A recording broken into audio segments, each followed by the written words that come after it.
Les croyances limitantes. Nous en avons tous. En effet, nous avons tous été conditionnés, formatés par les croyances de nos proches, de la société, etc. Nous avons tous grandi avec certaines croyances qui, avec le temps, ne sont plus fondées.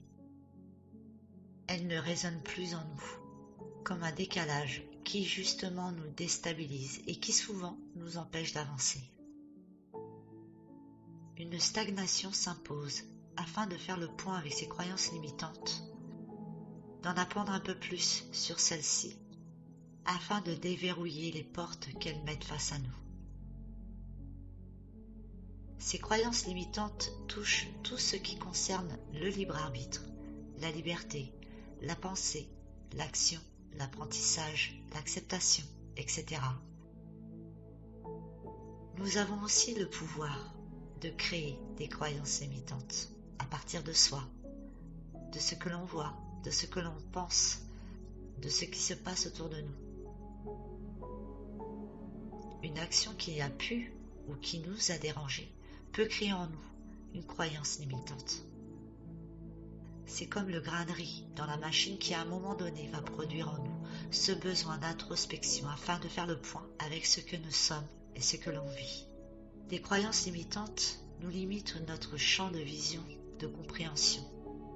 Ce qui fait que les solutions face à une expérience négative, ils sont souvent très cachées. Et pourtant derrière ce voile noir, il y a tous les outils pour sortir de cette zone de perturbation.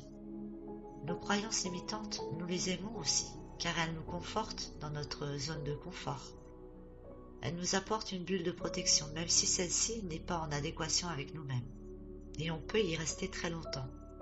Nous sommes happés par la peur de quitter cette bulle, la peur de l'après, de la nouveauté, la peur d'être déstabilisé, la peur de ne pas savoir, de ne pas réussir, et j'en passe.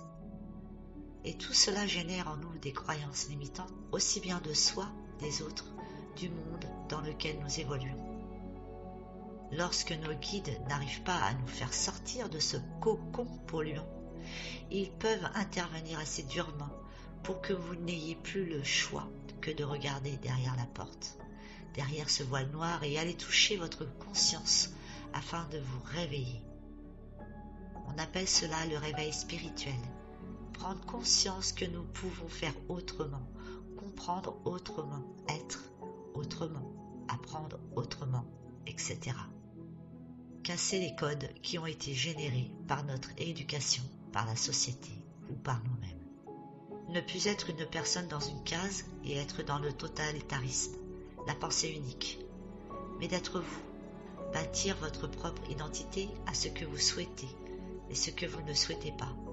Bâtir votre propre identité avec ce que vous souhaitez et ce que vous ne souhaitez plus. Reprendre connaissance avec vous-même et enfin fonder votre propre identité dans son entièreté. Ce qui fera disparaître la peur du lendemain, la peur des regards extérieurs, etc. Ne plus être considéré, mais être apprécié pour ce que vous êtes.